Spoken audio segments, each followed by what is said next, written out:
Julián hace la presentación de honor. Ahí está, Juli. Ahí estamos. Bueno, ¿qué tal? Muy buenas tardes a todos. No sé si llegó a conectarse ya gente que empieza a participar de esta suerte de clase virtual abierta, ¿no? Voy a aprovechar precisamente la presencia de nuestro querido profesor Juan Carlos Cantoni. El tema que vamos a desarrollar, y que en realidad va a desarrollar acá el profesor Cantoni, está ligado a la historiografía en los albores, digamos, de la recuperación de la democracia en adelante, ¿no? Es un tema bastante ambicioso, pero bueno, es más o menos lo que fuimos desarrollando a lo largo de esta cursada, ¿no? Ustedes ya vieron que cada vez que hicimos una aproximación hacia distintas vertientes o corrientes historiográficas, ya sea el revisionismo o lo último que estuvimos viendo fueron los marxismos o mismo los inicios de la historia social, ameritan, bueno, un seminario aparte, ¿no es cierto? Obviamente por la riqueza, por el variopinto, por muchas cuestiones que hay que tener en cuenta al momento de hacer el análisis historiográfico, de sumergirse un poco en cuáles son esos proyectos en ciernes, ¿no? Que desarrollan estos distintos historiadores, ¿no es cierto? Y por qué la particularidad de los mismos. Pero acá, bueno, lo convocamos a Juan, primero porque nos da mucho placer escucharlo, porque siempre aprendimos de él, siempre tomamos nota de las cosas que saca de la galera, y aparte porque es un tema bastante rico y clave como para poder comprender nuestra realidad, ¿no es cierto? Porque hasta entonces, aquellos que están siguiendo, digamos, la cursada de historiografía, estamos viendo otra época, ¿no es cierto? Un momento histórico que a partir de la década de los 70 ya tiene un quiebre que ya no es de neto corte historiográfico ni incluso epistemológico, es a todo nivel, digamos, es un cambio estructural, o sea, ya deja de haber una visión estructural de la vida incluso, ¿no es cierto? Uno puede encontrar un montón de factores en el medio, muchos le atribuyen a partir de la crisis del petróleo y por ende la crisis de los estados de bienestar, pero la realidad es que hay un cambio que se da a todo nivel y que obviamente va a repercutir también en lo cultural y por ende en lo epistemológico y por ende en lo historiográfico. Por eso hoy en día cuando uno dice, bueno, ¿y qué corrientes historiográficas existen en la actualidad? Y la verdad que hoy uno no puede hablar de corrientes historiográficas, sino de tendencias, ¿no es cierto? ¿Por qué? Bueno, porque obviamente el modo de analizar, de hacer historia, de interpretarla, cambió notablemente. Y eso tiene que ver también con un cambio de una cosmovisión. Para muchos le atribuyen el posmodernismo y otro tipo de catalogaciones que uno lo puede ya definir, digamos, esta realidad bastante aleatoria y, digamos, inestable que uno vive hoy en día. Pero la realidad, bueno, que precisamente uno sí puede encontrar algún punto de quiebre a nivel historiográfico y a nivel nacional, lo vamos a encontrar en coincidencia con la transición de la dictadura a la democracia, ¿cierto? Y con el surgimiento de un nuevo proyecto de la mano del radicalismo, del alfonsinismo, que vino atravesado con ideas que parten de la socialdemocracia y además con una usina de ideas que planteaban, digamos, un proyecto social que estaba acompañado, digamos, muy bien acomodado por un proyecto también de una corriente historiográfica que había surgido, o por lo menos empezó a hacer base a nivel universitario muy tímidamente después de la caída del peronismo con la Libertadora. Estamos hablando de la historia social, ¿no es cierto?, que empieza a nacer a partir del nacimiento de la cátedra de Historia Social a cargo de Romero, como ya como interventor de la UBA, de la mano de Gino Germani desde el lado de la sociología, ¿no es cierto?, esa alianza entre la sociología y la historia en sus inicios. Pero la realidad que ahí la clave está en que ese proyecto viene a partir del Colegio Libre de Estudios Superiores y de Imago Mundi, ¿no es cierto? Ahí en cómo se empieza a desarrollar esa universidad en las sombras o la Shadow University que había mencionado Romero en una entrevista a Félix Luna, ¿no es cierto? A partir de ahí se empieza, digamos, a establecer, digamos, un proyecto de renovación historiográfica, ¿cierto? Después con la Noche de los Bastones Largos se interrumpe abruptamente a nivel público, a nivel universitario público, pero bueno, se sostienen en un lugar clave que son los centros académicos privados, que surgen también en la década de los 60, ¿no es cierto?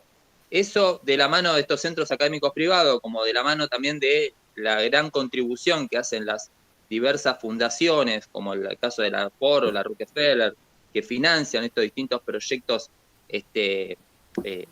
culturales, sociológicos, históricos, eso es lo que va a mantener, digamos, que se mantenga, por lo menos de manera por fuera del ámbito universitario, este proyecto social, ¿no es cierto? Yo les había compartido como texto complementario, que quizás ahí haga una mención ahí Juan Carlos a lo largo de su ponencia, un manifiesto que hace el PESA, que era uno de los centros académicos privados, del cual van a surgir los principales popes de lo que viene a ser la historia social en los 80, ¿no? Sí. Donde en ese manifiesto que sale publicado en la revista Punto de Vista, dirigida por Beatriz Arlo, ellos ya están craneando y están pensando cuál es la verdadera problemática por el cual gira este proyecto historiográfico, que es dónde anida la democracia, ¿no? Y la clave de este contexto va a ser eso, ¿no es cierto? ¿Dónde anida la democracia? ¿Qué es democracia y qué es autoritarismo, ¿no? Porque nos vamos a sumergir después en los 80 con esta dicotomía nueva que va a ser democracia o autoritarismo. Y vamos a ver, digamos, a qué se refieren con autoritarismo, que no es precisamente y exclusivamente el aparato represor de la última dictadura, sino otras organizaciones y otros actores sociales que para estos democráticos interrumpen el orden democrático liberal, ¿no es cierto? Porque de alguna forma hacen como una asociación entre democracia y liberalismo, ¿no es cierto? Como si fueran dos cosas que van de la mano. Así que, en definitiva, sin explayarme más y darle el tiempo y el paso al querido profesor Juan Carlos Cantoni, le damos ahí la bienvenida, le volvemos a aclarar a aquellos que se conectaron recién, que aquellos que quieran hacer una pregunta, una inquietud, que lo desarrollen en el chat y después cuando termina la ponencia del profe, nos recuperamos esas preguntas, ¿sí? Así que, sin más prólogos, querido profe, Juli, bienvenido. no, lo presentás a Juan Carlos. Hay gente que no es de la cátedra. Ah, bueno, Juan Carlos Cantoni es un profesor notable, inolvidable. Nosotros tuvimos la suerte de formar parte de su cátedra, ¿no es cierto?, de Historia y Historiografía, esta misma cátedra, que bueno, que como la realidad misma, que estamos hablando de este contexto cultural que va en declive y en crisis, se fue, digamos, el profe y estamos nosotros, pero bueno, son cosas que Juli, pasan en el postmodernismo. Déjalo ahí. Te voy a decir que después de escuchar tu presentación del tema, más que del profe, ¿no es cierto? No voy a poder agregar mucho más de todo eso. Simplemente quería hacer algunas reflexiones que de alguna manera tienen que ver con la problemática específica de la historiografía. Sobre todo pensando, más allá de hacer los análisis, ¿no es cierto?, de todo lo que podríamos llamar el relato del desarrollo historiográfico desde el 83 en adelante, sobre todo decía teniendo en cuenta que buena parte de los compañeros que están escuchando en este momento están en una situación ya, digamos así, digamos, terminal de su carrera en el profesorado. Y que por otro lado, tendrán frente a sí la doble, digamos así, digamos, demanda, más que demanda, yo diría el desafío que significa de alguna manera, o dedicarse a la enseñanza de la historia o de lo que fuere en la escuela secundaria, en la escuela media, o de alguna manera continuar, ¿no es cierto?, su perfeccionamiento siguiendo las licenciaturas, las maestrías, que se yo, hasta alcanzar los doctorados, etc. Y de alguna manera creo que cuando yo empecé a estudiar magisterio lo hice en la escuela secundaria, en la vieja escuela normal. Cuando hice el profesorado terminé en el Joaquín, donde están ustedes ahora, donde estuve durante mucho tiempo y considero que sigue siendo mi formador por excelencia. Hoy en día la formación continua del historiador, ¿no es cierto?, no se interrumpe con haber alcanzado un título, ¿no es cierto?, que en este momento es de nivel terciario, y en buena hora que lo sea. Yo creo que las reflexiones que pueden arrancar desde ahí tienen que ver con focalizar de alguna manera las problemáticas que genera ese mundo que vos, Julián, definías hace un momento con mucha claridad, ¿no es cierto?, respecto de las dificultades que entraña o que entrañó en nuestro país, ¿no? No cabe duda, la década del 80 es la década que todo el mundo considera, ¿no es cierto?, terminada, o mejor dicho, desencadenada en todo su proceso posterior a partir de la caída del muro de Berlín. Claro, la caída del muro de Berlín, en definitiva, es un fenómeno casi te diría simbólico. El derrumbe de la Unión Soviética empieza mucho antes, ¿ah? Y además el tema que eso creaba la tensión del fin de lo que de alguna manera se había considerado como la bipolaridad en ese momento. La caída del muro de Berlín, el derrumbe de la Unión Soviética como una especie de polo del comunismo y del marxismo real, o como quieran llamarlo en su momento, con todas las contradicciones que tenía en sí mismo, en alguna forma creaba la idea de que el mundo estaba en un equilibrio de permanente peligro de llegar a una destrucción total. De alguna manera, la caída de la Unión Soviética, que algunos empiezan con el conflicto de Afganistán, ¿no es cierto?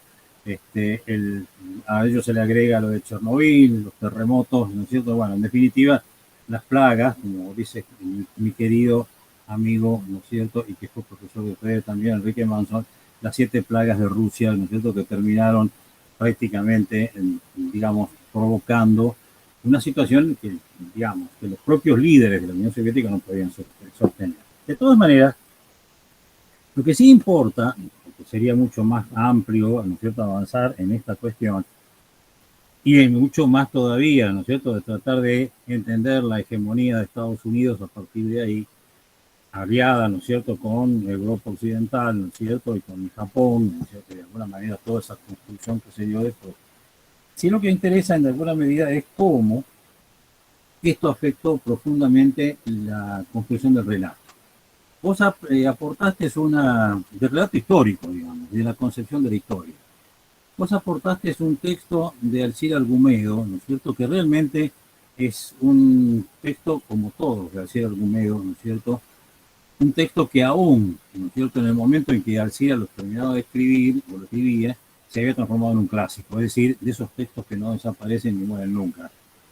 Qué sé yo, uno puede pensar que los textos más críticos, más claves de Alcira, cuando andan por ahí, bueno, de todas maneras, tienen, ¿no es cierto?, de alguna forma, esa limpieza ideológica, ¿no es cierto?, que para muchos sigue siendo todavía un faro. De todas maneras, te diría que lo que dice Alcira es que la crisis de los relatos, ¿no es cierto?, estaba especialmente indicando la caída del enemigo más importante en su momento, que era el marxismo.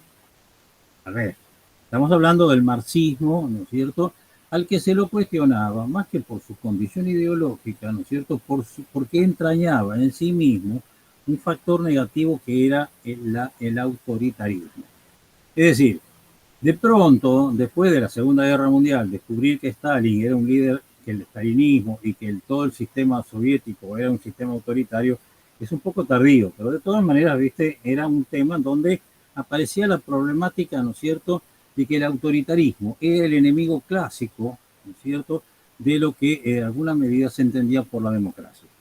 De ahí entonces que el liberalismo, que hasta entonces había informado buena parte del discurso de la socialdemocracia, como muy bien decía vos, se transforma, por supuesto, en un discurso liberal que de alguna manera intenta, de alguna manera, dar una respuesta, ¿no es cierto?, aceptable para la humanidad frente al tema del autoritarismo. En la crítica, ¿no es cierto?, del liberalismo, ¿no es cierto?, es decir, esto creaba, por supuesto, una antinomia. Y esto es importante tenerlo en cuenta, porque todo el desarrollo del pensamiento historiográfico está, a pesar de lo que vamos a ver cuánto se intenta soslayar, signado, ¿no es cierto?, por las antinomias. En todo caso, si quieren ustedes, por los dilemas, en todo caso, como tomaría el caso de Maristel Svampa, o como lo que ustedes quieran, pero de alguna manera como decir, esto, es decir, hay detrás de toda la construcción historiográfica un fundamento de tipo axiológico que naturalmente indica, ¿no es cierto?, algo que está vinculado a una concepción del bien o del mal. Y de alguna medida, esto por supuesto, vinculado con la valoración de los fenómenos históricos, tiene mucho que ver. Entonces, después de dejar de lado la problemática del marxismo, que ya no era la ideología peligrosa en el mundo, ¿no es cierto?, siguiendo al Cid Argumedo, las críticas vienen a los nacionalismos del tercer mundo. Hubo quienes no entendieron esto. Por ejemplo, en Estados Unidos hubo autores que pensaron que los movimientos de liberación nacional que habían sucedido a la Segunda Guerra Mundial eran movimientos comunistas. De ahí entonces el terrible problema que se generó, ¿no es cierto?, con el caso de Cuba. ¿Ah? Sin embargo, ¿no es cierto?, hay quienes sostuvieron de que en realidad era un movimiento de tipo nacionalista, que nada tenían que ver, ¿no es cierto?, con esta cuestión. Y entonces el tema del nacionalismo, ahora ya pasado a segundo plano la problemática del marxismo, el tema de los nacionalismos pasaba a ser un tema que tenía una doble vertiente, digamos así, en cuanto a la consideración crítica del asunto. Una vertiente era la que el nacionalismo llevado en tanto exaltar la nación, el Estado-nación, la nación como un ser vivo, etcétera, etcétera, a un punto extremo, ¿no es cierto?, que negaba la democracia, entre paréntesis, que era la visión integrista, ¿verdad? Esta visión integrista, ¿no es cierto?, por supuesto, eran minorías. Sin embargo, para muchos, ¿no es cierto?, estas lecturas críticas de los nacionalismos, sobre todo las vinculadas con la problemática del tercer mundo, se identificaron con un término negativo que hasta el día de hoy la siguen usando algunos especialistas como el ingeniero Macri, ¿no es cierto?, para negar que realmente sea lo que mejor le puede pasar a la democracia, el populismo. Entonces, estamos hablando, ¿no es cierto?, de que un nacionalismo popular, ¿no es cierto?, es un nacionalismo, diríamos así, no es un nacionalismo, es un populismo. Hoy en día todo el mundo habla de populismo. Ahora, seriamente, nadie define exactamente qué entiende por populismo. Hay quienes lo han hecho y lo han hecho con una gran calidad, le hace Laclau, le hace, bueno, algunos otros autores que han trabajado mucho sobre el tema, pero bueno. Y en todo caso, ¿no es cierto?, este tema, ¿no es cierto?, de las, digamos así, de las problemáticas vinculadas con la historia, actúan como un disparador axiológico en donde en definitiva, ¿no es cierto?, el problema estaba en recuperar en el pasado el accionar de esas multitudes que eran negadas, ¿no es cierto?, porque su ideología era identificada con el populismo, o, ¿no es cierto?, los mecanismos más o menos fascistas o más o menos violentos que generaban la extrema derecha. Hoy en día se habla de extrema derecha, ¿no es cierto?, y tenemos la figura, yo diría, la triste figura de un personaje, ¿no es cierto?, que asume una condición, digamos así, de exponente de una extrema derecha liberal, que en definitiva, ¿no es cierto?, es payasesca, pero peligrosa. Ojo. En todo caso, yo creo que esta problemática, ¿no es cierto?, vino acompañando la idea de que el liberalismo, ¿no es cierto?, eran, digamos así, retomar aquellas concepciones propias de la defensa del individualismo, la igualdad frente a la igualdad frente a la ley, y que en economía fueron adecuándose al comportamiento de una economía que en creciente proceso iba tratando de conformar un espacio mundial. Es decir, los que reivindicaron esto como una economía neoliberal, ¿no es cierto?, que arrancan con los textos de Friedman, Hayek y otros autores que trabajaron sobre él. Ahora bien, en el caso, digamos así, de estas problemáticas ideológicas que sacudieron al mundo entre el 83 y yo diría que concretamente ya mucho más adelante, incluso si ustedes quieren hasta el momento actual, evidentemente surge una idea que va a ser tomada acá en Argentina con una, digamos así, yo diría casi, digamos así, como una traslación de todo esto. A ver, ahí tenemos ya una temática. La guerra de Malvinas termina, ¿no es cierto?, por provocar la caída de lo que se llamó la dictadura, lo que nosotros conocemos como la dictadura militar y que en definitiva es lo que se autodenominó el proceso de reorganización nacional. Definir si es un modelo autoritario o no, esto evidentemente es una obviedad, pero no cabe la menor duda de que no dejaron de ser estrictamente liberales. Y en esto, por supuesto, viene de la mano de los ministros de Economía que tuvieron y de los ensayos económicos que generaron. Pero la caída o el fin del proceso en su momento provocó una situación muy particular. Todo el mundo estaba convencido de que el peronismo, vieja expresión, ¿no es cierto? Vieja o presente expresión, ¿no es cierto?, de lo que era el movimiento popular, ¿no es cierto?, en todo caso el populismo, como se diría en el momento actual, podía ser el heredero del poder político. Sin embargo, no fue así. El autoritarismo, ¿no es cierto?, generado durante la época del proceso, creó también una conciencia contraria al autoritarismo. Y el comportamiento de algunos personajes propios, ¿no es cierto?, de una conducción, diríamos así, inaceptable del peronismo en su momento, fueron dando paso a la idea de que en realidad el peronismo renacía otra vez con un carácter de un movimiento autoritario. Entonces, el problema a partir de ahí, ¿no es cierto?, venía en trasladar un concepto que prácticamente no solamente legitimaba el poder político en ese momento, sino que en definitiva también daba pie, ¿no es cierto?, a establecer quiénes éramos y quiénes no eran, establecer la antinomia que legitimaba la propia, ¿no es cierto?, restauración de un sistema político que ahora venía encarnado, ¿no es cierto?, como bien decía Julio en ese momento, del radicalismo. No olviden ustedes dos cosas. Una de ellas, ¿no es cierto?, el lema de Alfonsín: con la democracia se educa, se alimenta, con la democracia. ¿Está? Es decir, digamos, con una figura determinada en este momento, a la que se agregaba, por supuesto, la lectura, ¿no es cierto?, casi como un credo, ¿no es cierto?, de todos, del preámbulo de la Constitución. Aquello de Alfonsín en su momento, digamos, marcó una línea, ¿no es cierto?, que los historiadores, que como bien planteó Julián, se habían preparado durante la etapa del proceso, ¿verdad?, un poco amparado, ¿no es cierto?, por fundaciones europeas que de alguna manera le daban cierta protección, porque los milicos no eran muy afines para entender, ¿no es cierto?, lo que podía llegar a ser el PESA, el CEDES, ¿no es cierto?, y otras de las organizaciones que de alguna manera actuaron en ese momento.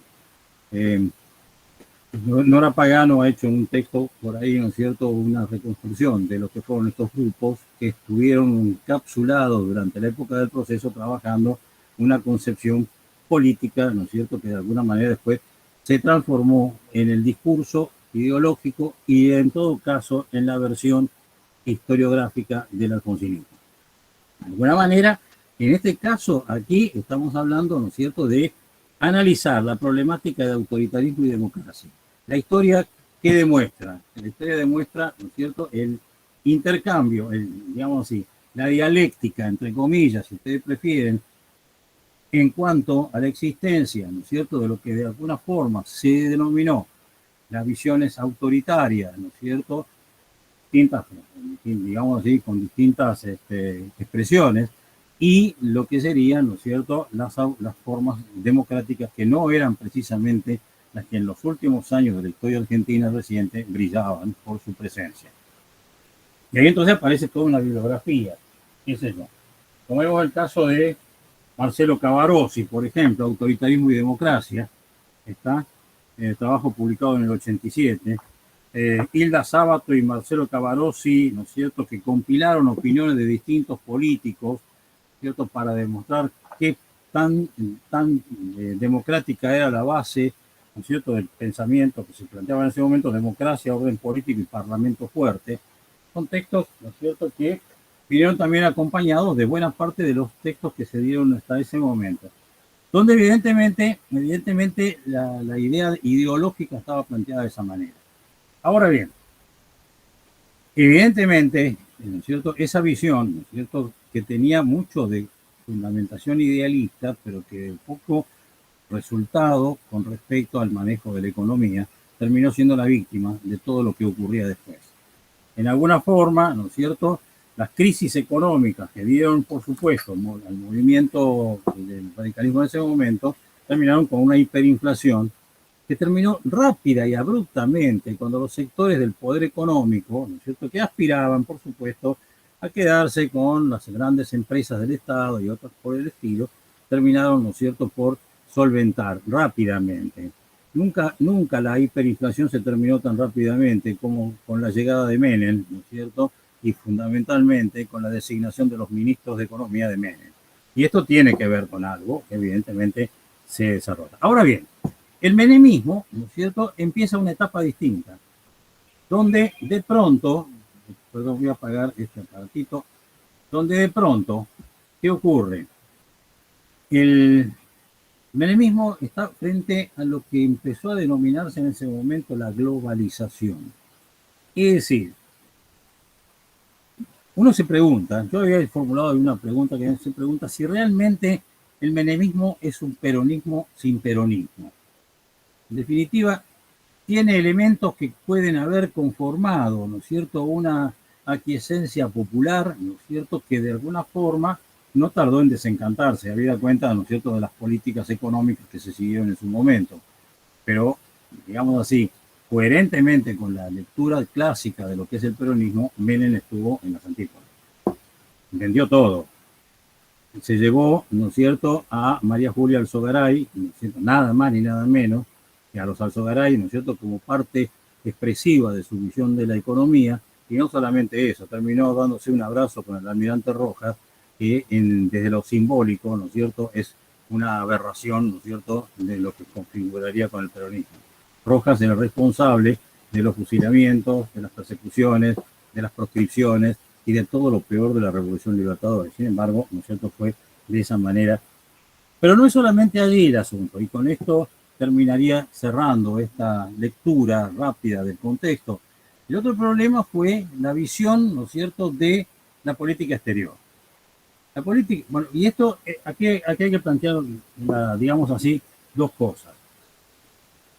Una de ellas, y fundamentalmente, ¿no es cierto?, la lectura que desde la historia se hace manejando el concepto de que existe la nación como una preexistencia, ¿no es cierto?, de carácter trascendente por encima de las diferencias sociales, étnicas, culturales, etcétera, etcétera.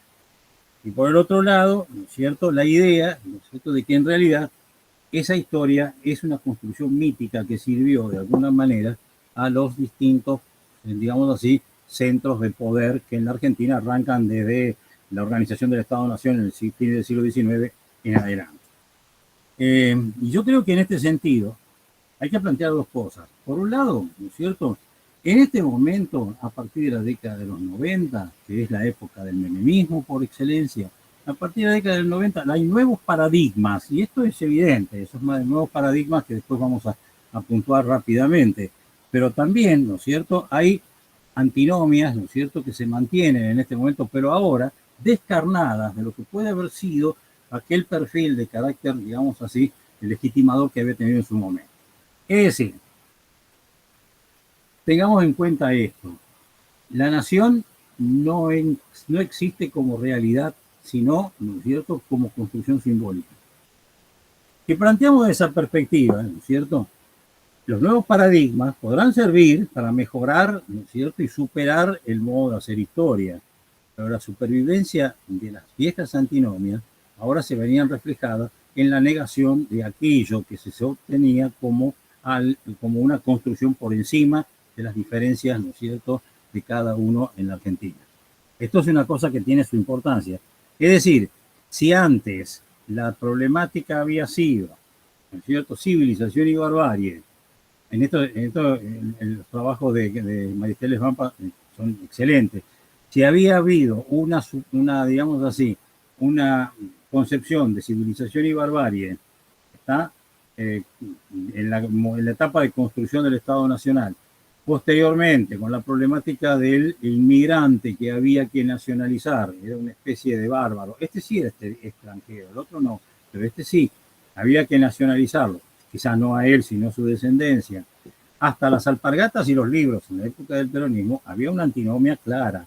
Ahora la antinomia que se mantiene, subyacente para muchos, es la antinomia, ¿no es cierto?, del autoritarismo, que se nutre de una concepción de la nación, ¿no es cierto?, para legitimar su poder autoritario. Frente a esto, ¿no es cierto?, la democracia no necesita creer el mito de la nación preexistente. Y en este sentido, yo creo, ¿no es cierto?, de que ha habido autores que han llegado a extremos totales, como por ejemplo este personaje, me permito plantearlo aquí. ¿Se nota bien, Silvana? Se ve perfecto.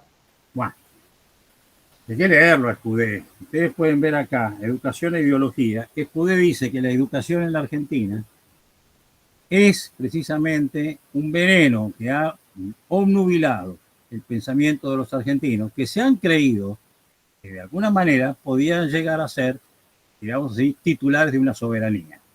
¿Ah? Por ejemplo, una de las cosas que dice, ¿cierto? Escudé, a ver si lo tengo por acá. Bueno, ahora te digo. Una de las cosas que dice Escudé, nadie se anima a decir en la Argentina que las Malvinas no son argentinas. Ya te empieza por ahí, ¿está? Y después dice, todo lo que se hizo en educación fue ir inventando cosas, incluso basándose en, digamos así, en mentiras, en construcciones, digamos así, falsas, para hacer creer a los argentinos, ¿no es cierto?, de que nosotros teníamos un pasado glorioso, ¿no es cierto?, que además nos obligaba a respetar la nación como tal, por un lado, y que por otro lado, ¿no es cierto?, éramos herederos de un territorio que había sido descuajado, diríamos así, desmembrado en distintas oportunidades. Ese irredentismo, ¿no es cierto?, es otro de los elementos que alimentaba esa concepción del nacionalismo. Claro está que Escudé, que escribe esto y muchas otras barbaridades por el estilo, ¿no es cierto?, hubiera sido un personaje, ¿no es cierto?, que en alguna medida, cuando se intentó meter con la política económica de Perón, Rapoport lo deshizo en su momento. Pero de alguna manera, cuando uno lee a Escudé, dice, pero pará, ¿viste? ¿Qué importancia tiene Carlos Escudé? Es que Carlos Escudé era uno de los principales asesores del canciller de Menem. Y es uno de los que propuso aquella, diríamos así, monstruosa idea de política exterior basada en el concepto de las relaciones carnales. Entonces, te puedes imaginar que de alguna manera este personaje, ¿no es cierto?, actúa con respecto a la globalización. Ahora, esto quiere decir que los historiadores que escribieron en este periodo, no, los historiadores que escribieron en este periodo, si es bien es cierto que Escudé podía, ¿no es cierto?, de alguna manera manejarse con una concepción de esta naturaleza, la historiografía en este periodo tiene un proceso, digamos así, distinto. Esta historiografía en este momento va a ir tratando de despegarse de todo tipo de compromiso de carácter político. Claro, si uno piensa, si hay diríamos así, un proceso que intente de alguna manera limpiar de toda contaminación ideológica y política al desarrollo de hacer historia, ¿cierto? Una manera, es una forma también, ¿no es cierto?, de dejarle el camino para que un tipo como Escudé pueda escribir las barbaridades que escribió. Pero eso es otro tema. Yo no creo que ese haya sido específicamente el problema. Los paradigmas de este momento, y bueno, se escudaron en una concepción, ¿no es cierto?, de que la historiografía estaba en crisis. La microhistoria, la historia oral, el giro lingüístico, ¿está?, el discurso y las prácticas, digamos así, digamos, políticas, todo esto llevó, por supuesto, como dice Ana, como dice, perdón, Nora Pagano, en un texto escrito por el Ministerio de Educación, las novedades en la disciplina no se limitan a una cuestión cuantitativa, por el contrario, los estándares globales de calidad de esta producción se han elevado sensiblemente debido, entre otras razones, a una apreciable internacionalización de la disciplina, que redundó en una mayor comunicación y conocimiento entre los historiadores y su producción. Los demás, los marcos conceptuales y los métodos en notable velocidad, los modos de encarar el estudio de la historia circulan en nuestros días con una notable velocidad, lo cual ha permitido que, sin descartar la existencia de debates y disensos, hoy existan importantes consensos entre quienes se dedican al estudio del pasado. Es lo que Luis Alberto Romero decía en un momento, ¿no es cierto?, algo así como diríamos así, el amable disenso en su momento. Bueno, dice más adelante Nora, los orígenes de esta historiografía reciente remiten a su vez a una dramática transformación en las miradas y las perspectivas de las ciencias sociales, a la cual podemos denominar crisis de los paradigmas o crisis de los modelos de explicación propuestos por funcionalismo, el estructuralismo y el marxismo, que tanto éxito habían tenido desde el final de la Segunda Guerra Mundial. Más allá de las diferencias existentes entre estas corrientes, todas ellas compartían un conjunto de caracteres comunes, en especial el hecho de que partían de una concepción global o estructural de la realidad, cuyo análisis aspiraban a identificar regularidades históricas que permitieran formular leyes, etc. En definitiva, esto evidentemente era como una reacción frente a toda esa cuestión del internet. Y en definitiva, si esto pudo haber sido, ¿no es cierto?, un mecanismo que de alguna manera permitiera, desde la crisis de los modelos anteriores, generar el advenimiento de un nuevo modelo. Pero este aquí, ¿no es cierto?, que lo que generó es precisamente otro tipo de cuestión. En principio, digamos que el problema, uno de los problemas que más se agitaron en su momento y que se siguieron agitando y que se siguen agitando hasta el día de hoy y que del lunes que viene en adelante probablemente se sigan agitando, es acerca de la, como pusimos por aquí, la interminable vigencia del peronismo. Porque en definitiva, ¿qué es lo que tenemos por delante? Discutir el peronismo en este momento, eso es político. Y entender en la política en este momento es contaminar, ¿no es cierto?, ese tipo de acuerdos que de alguna forma estaban planteados con las crisis de los paradigmas. El tema del peronismo, ya alguna vez yo creo que esto lo han visto ustedes en la cátedra, ¿no es cierto?, se ha ido generando como objeto de estudio de distintas tendencias, de distintas formas, y sigue siendo un tema, ¿no es cierto?, que esto no tiene una resolución definitiva. No es que la tenga que tener, yo creo que mientras exista esto, el peronismo con las características propias, ¿no es cierto?, que tiene en tanto movimiento, y aquí viene la otra, movimiento sí puede generar una tendencia de autoritarismo, movimiento sí, partido político no. Ojo, porque en última instancia esto también fue motivo en su momento de sus propios debates. Pero en alguna forma, esa vigencia del peronismo, yo siempre lo he dicho esto, tengamos en claro, ¿no es cierto?, que el problema del peronismo es un problema de los académicos, porque los peronistas no tienen problemas. Los peronistas, iba a decir seguimos, pero bueno, de alguna manera no puedo negarle a nadie como pienso, que de alguna manera nos hemos peleado muchas veces entre nosotros. Pero los peronistas nunca nos pusimos en tela de juicio definir cuál es la naturaleza de nuestra posición ideológica y de nuestro movimiento político. Somos lo que somos. Y en todo caso, por ahí en una de esas, por ahí no nos damos cuenta que no podemos estudiar la historia del peronismo porque el peronismo hace la historia de la Argentina contemporánea. Entonces, habrá muchos que se dedican en este momento a ver, no, porque el peronismo, no, porque el autoritarismo, no, porque bueno, por toda, no, sí, claro, pero que no es reformista, no es revolucionario, no, pero en algún momento, en definitiva, todo ese tipo de cuestiones entra en un esquema, ¿no es cierto?, de debates que, como alguna vez lo definiera un autor, ¿no es cierto?, prácticamente entran en el juego de la lucha por el poder, digamos así, por el poder académico, ¿está?, en lo que se llamó bueno, digamos así, los campos, el campo intelectual, como decía Bourdieu. Me refiero concretamente al texto de Neywood que se define con respecto a esto. Entonces, discutir el peronismo es un problema de aquellos que quieren acreditar un posicionamiento que legitime la postura específica del campo intelectual en el que se mueve. Y los peronistas que andan por la calle, no importa eso. Evidentemente, sí hay una serie de componentes básicos que muchos peronistas tendrán en este momento, sabrán, conocerán en este momento, los más viejos quizás porque lo tenemos metido en la sangre, otros quizás porque realmente lo heredan, y otros porque lo sienten de esa manera. Pero esto, mientras esté planteada la cosa como está, evidentemente no es un problema que pueda afectar al peronismo. El otro problema clave, que también se plantea en los 90, es qué pasa con el revisionismo histórico. Y esto, ahí está la otra cuestión. No voy a hacer aquí la historia que todos ustedes conocen acerca del revisionismo histórico, porque yo creo que la tienen clara, ¿no es cierto?, que hay revisionismos en la década del 30, en la década del 40.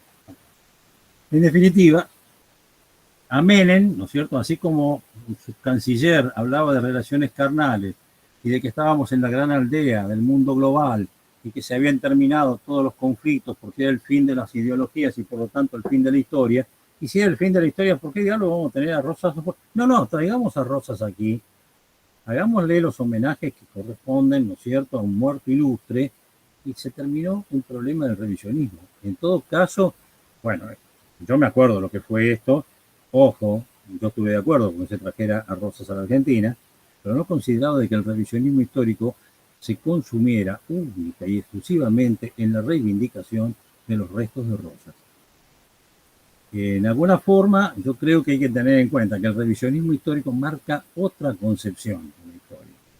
Y esto es lo que está implícito en la historiografía que los académicos han denominado extraacadémica. Porque en definitiva, todo el mundo, ¿no es cierto?, puede haberse dedicado a estudiar historia, pero de alguna manera, aquí, el revisionismo histórico tiene como elemento trascendente de su propia contribución historiográfica el concepto de que en realidad la Argentina no es precisamente el aliado de quienes de alguna manera fueron los explotadores de su riqueza, los dominadores de su territorio, los agresores en su momento, los que intentan, bueno, es decir, aquí estamos hablando de que hay poderes externos, porque de alguna manera la historia demuestra que existieron. Ahora, si yo para eso tengo que estudiar, ¿no es cierto?, las barbaridades de la mazorca, y bueno, puede estudiarse las barbaridades de la mazorca, pero no me van a negar a mí quiénes estaban, ¿no es cierto?, del lado de Rosas, cuando, ¿no es cierto?, los bloqueos, cuando, ¿no es cierto?, las confabulaciones internacionales que pueden intervenir. El revisionismo histórico en ese sentido, evidentemente, va a seguir siendo, ¿no es cierto?, una bandera en tanto y en cuanto la afirmación de lo propio, ¿no es cierto?, de la nacionalidad, evidentemente se pueda ir generando, pero no porque simplemente se transforme en la traslación de los restos de Rosas. Era una cuestión simbólica, todo lo que ustedes quieran, pero no se terminó ahí. Evidentemente la cuestión sigue teniendo, ¿no es cierto?, sigue teniendo vigencia. ¿Qué pasó con el marxismo? Y el marxismo en la Argentina, bueno, recordarán todas las variables, sería un intrincado campo tratar de seguir la explicación de todas y cada una de las posturas.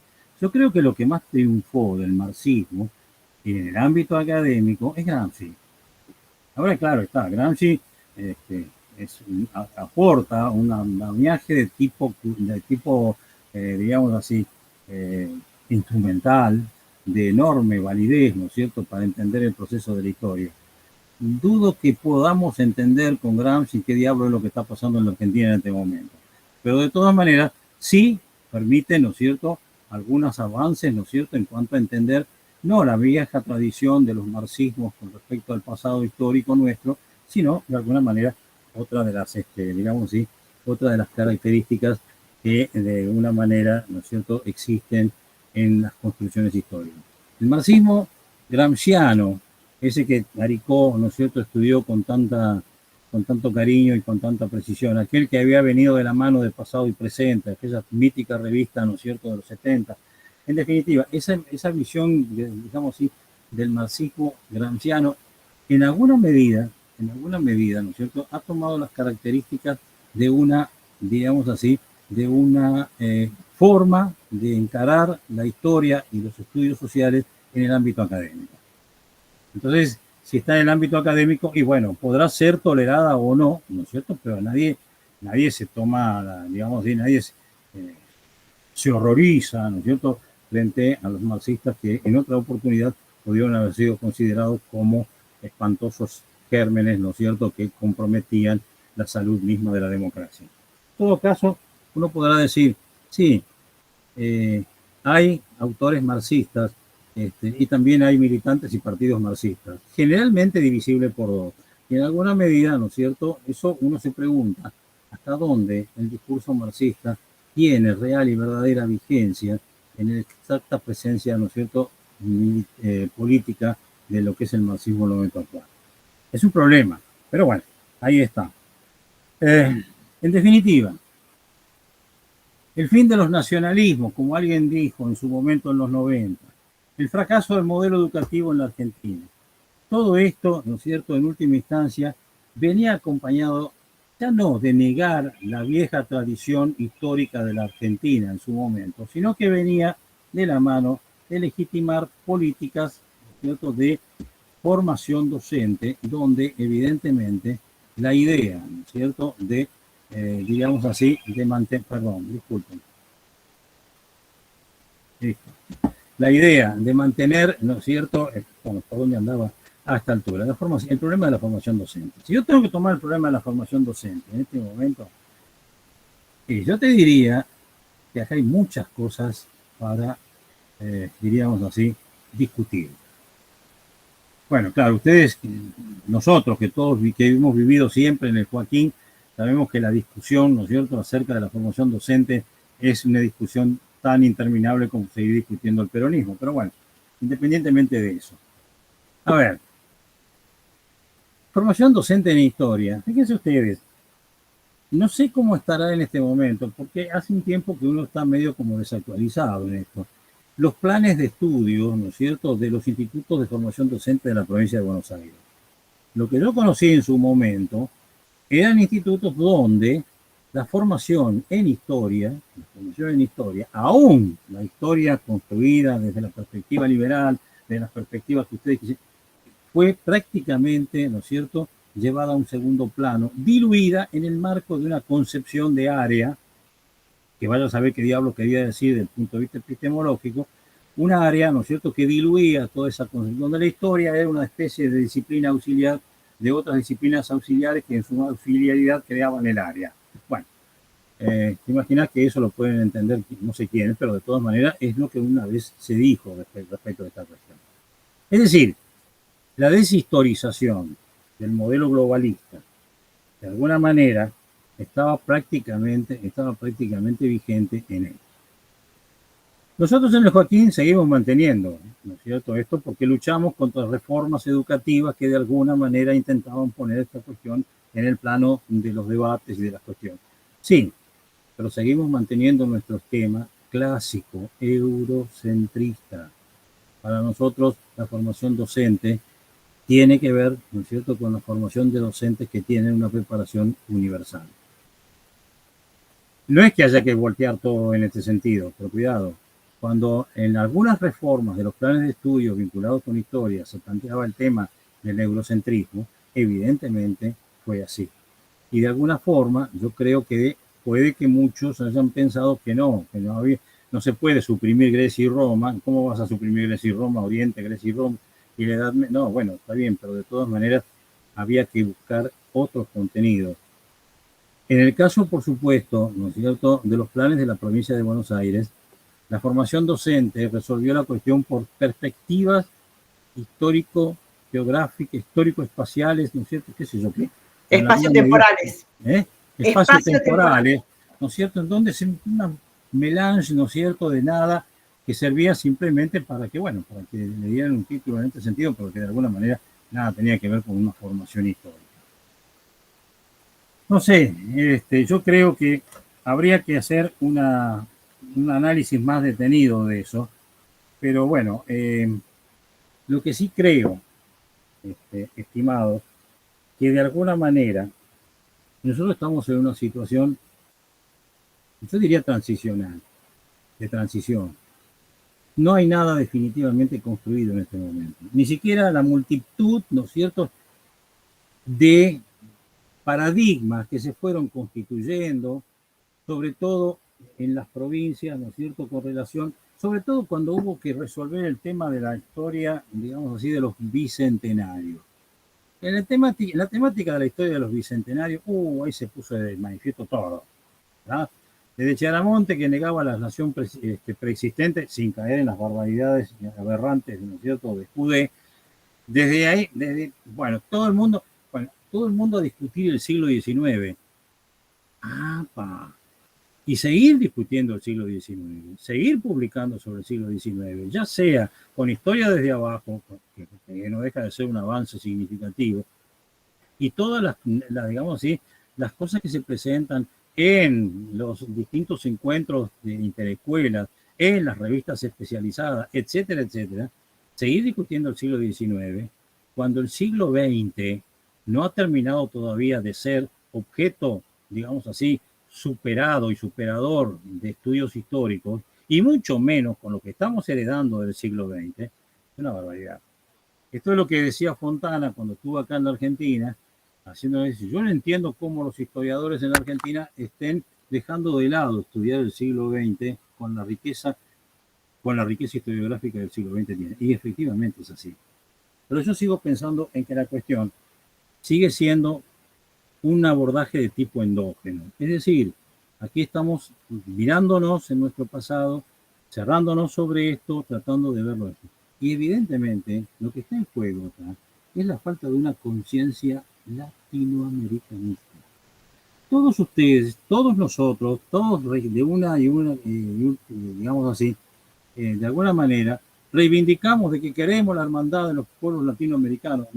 Nos emocionamos, ¿no es cierto?, cuando se logra, ¿no es cierto?, superar un golpe de Estado en Bolivia y rescatarla con vida, ¿no es cierto?, a Evo Morales. Nos entusiasmamos, ¿no es cierto?, con aquel al carajo, ¿no es cierto?, en que los presidentes de la Argentina mandaban el ALCA en su momento. Todo esto es muy importante y válido. Pero yo me pregunto, ¿hasta dónde eso se constituye en una, diríamos así, en una composición fundamental de nuestra manera de pensar América? Y aquí hay una falla fundamental. En alguna medida, digamos así, desde que se intentó organizar distintas instancias de digamos así, de una asociación latinoamericana, ya sea la Unión Panamericana formada desde la Conferencia de Washington en el 89-90 del siglo pasado, aquello de América para los americanos según el principio de Monroe.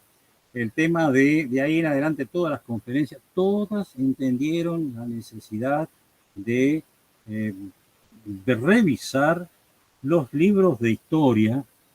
Obviamente, deberían haber dicho también la formación de los historiadores y la formación de los docentes en historia, de todo aquello que pudiera de una o de otra manera herir, ¿no es cierto?, la sensibilidad nacional de los demás estados. O sea, si los bolivianos escribían pestes o enseñaban pestes en su escuela contra los chilenos porque de alguna manera les habíamos robado la salida al mar, o de alguna manera, ¿no es cierto?, contra los paraguayos porque los paraguayos le habían quitado el Chaco, o de alguna manera, bueno, de una u otra forma, tratar de buscar la posibilidad de que en los libros de texto no existiera la configuración de ese enemigo que era parte de una hermandad, como la hermandad latinoamericana.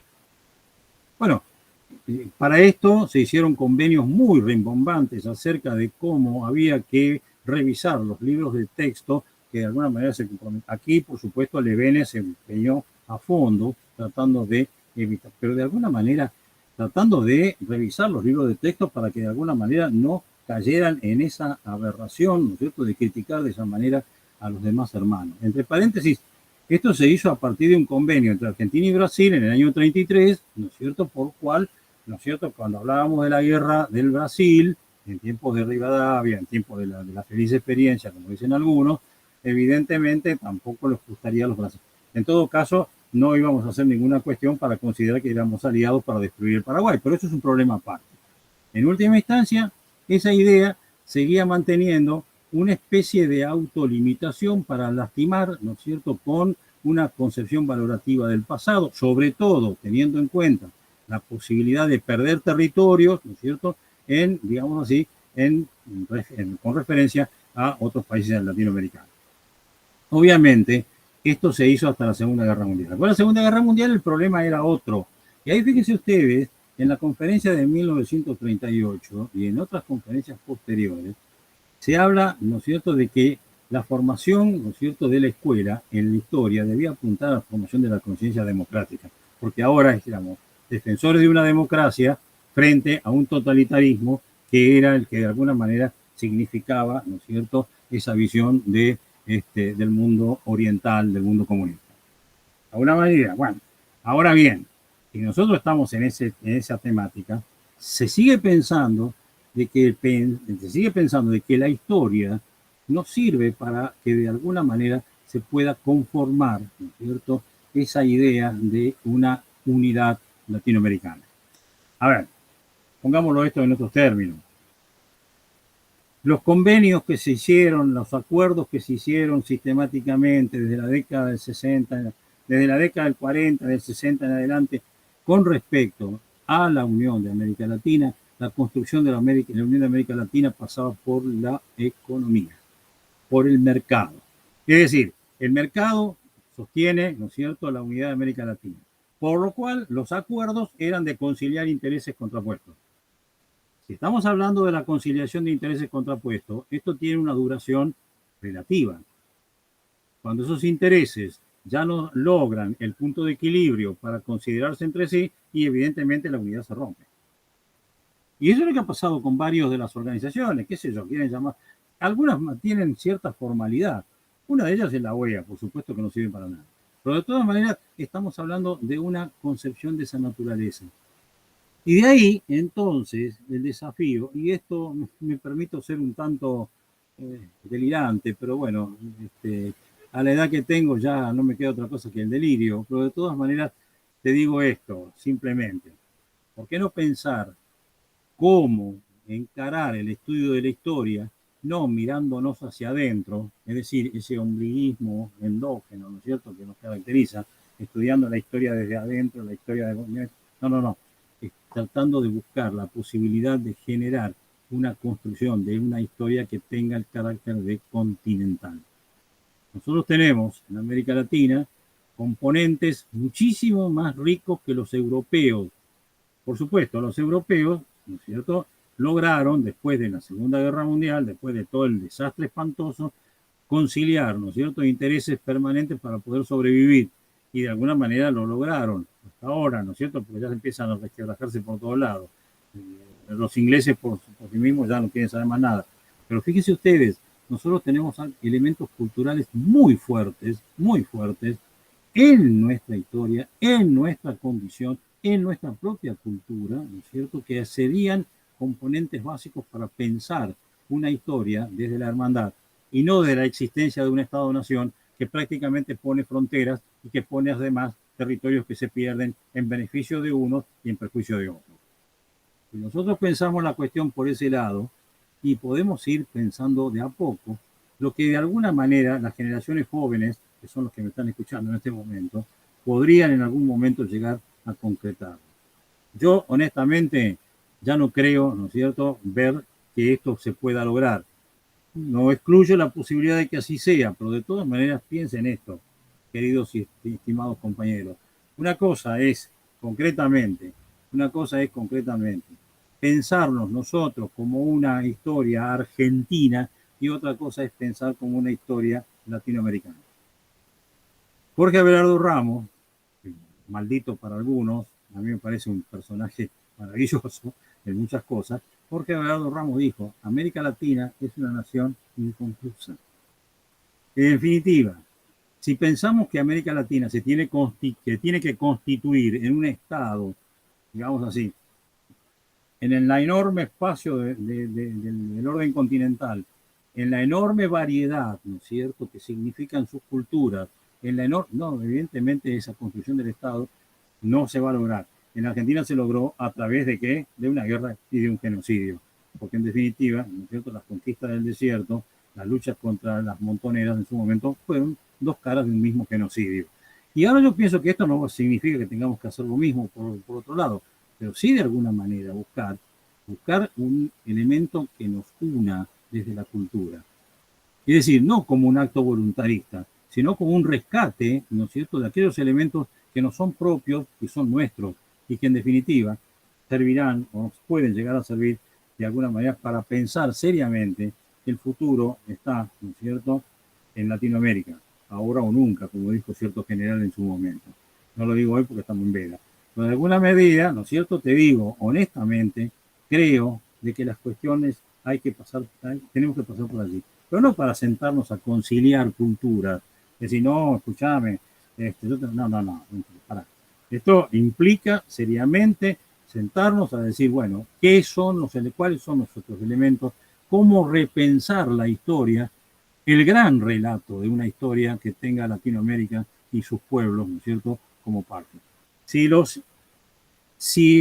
Digamos así, si estamos en condiciones, ¿no es cierto?, de pensar que los bolivianos han podido conciliar, ¿no es cierto?, su estructura estatal, ¿no es cierto?, en grado, ¿no es cierto?, de plurinacionalidad, ¿por qué no podemos pensar que esa plurinacionalidad pueda llegar en un momento determinado a constituirse en el resto de América Latina?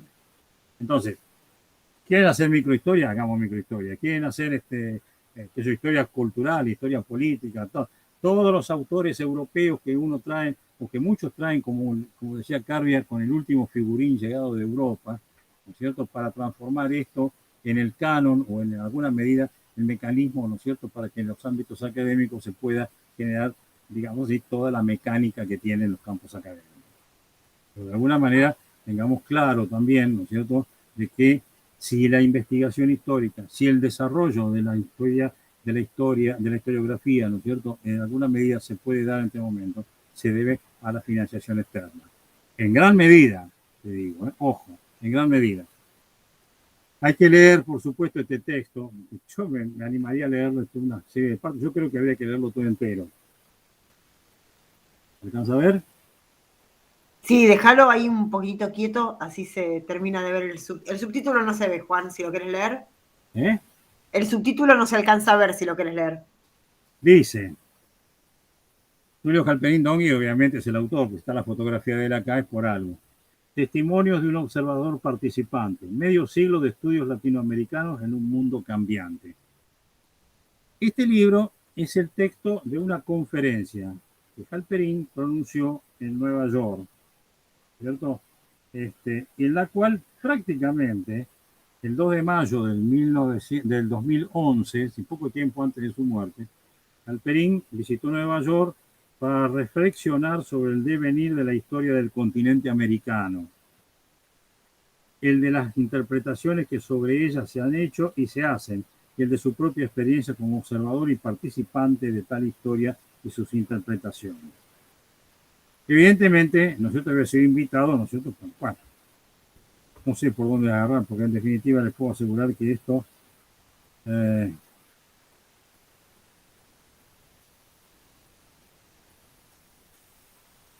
a partir de la Revolución Libertadora, dice Halperin, no dice exactamente así, pero él habla de la intervención de Romero, se abrió una etapa de la historia de la Universidad Argentina que iba a durar 10 años, en que me sumé muy activamente a un esfuerzo por poner la enseñanza superior a la altura de los tiempos, que iba a avanzar contra viento y marea en un país políticamente más dividido que nunca, y cuyos gobernantes, tutelados de cerca por las Fuerzas Armadas, se revelaban incapaces de encontrar el camino que les devolviera la prosperidad perdida.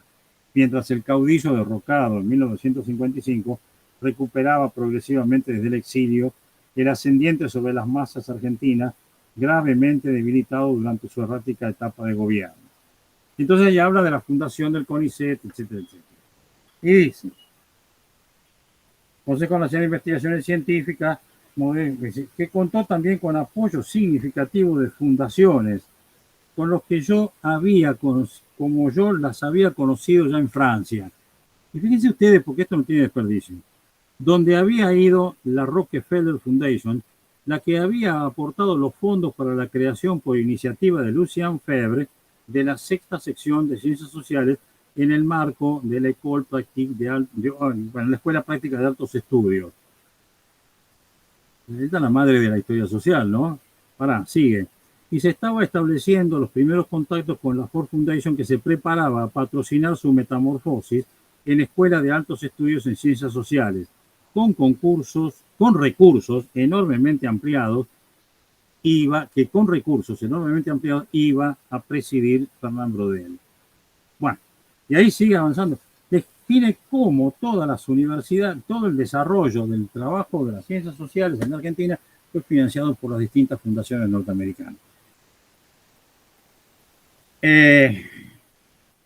Supongamos que sí, que eso te deja la libertad de pensar, ¿no es cierto?, la nación, la idea, ¿no es cierto?, no con un criterio, digamos así, colonialista, sino descolonializado, en donde de alguna manera nos podamos sentar, ¿no es cierto?, a pensar no en lo que nos va a financiar la Ford Foundation o alguna otra de las fundaciones norteamericanas, ¿no es cierto?, que obviamente, como dice Halperin, mandan sus representantes discretamente para ver qué hacen con su plata. Eso lo dice directamente en este texto, que tiene las características de una especie de memoria póstuma. Yo te diría que hay que leerlo, porque de alguna manera los que hablan, ¿no es cierto?, de que todo esto es la gran revolución, en definitiva, no fue más que nada avanzar, ¿no es cierto?, sobre una cantidad de presupuestos que ideológicamente estaban vinculados con las políticas norteamericanas. Bueno, no sé si con esto cubrimos, ¿no es cierto?, la expectativa de muchos de ustedes, pero bueno, yo diría que estoy dispuesto, ¿no es cierto?, Profe. A hacer preguntas, ¿no es cierto?, y a contestar, ¿no es cierto?, de alguna manera las inquietudes, porque a lo mejor me fui para cualquier lado y prácticamente he perdido la hilación específica. Ustedes me conocen, ¿no? Bueno, hay muchísima tela para cortar. Profe, ahí en torno al tema de la fundación, los aportes de la Rockefeller, otro niato que también recibió sendos fondos es Gino Germani. Exactamente. Ahí lo dice también, que la fundación de la carrera de sociología, ¿no es cierto? A ver, espérate que lo encuentro. Sí, exactamente, es así. A ver. Bueno, no lo encuentro por acá, pero...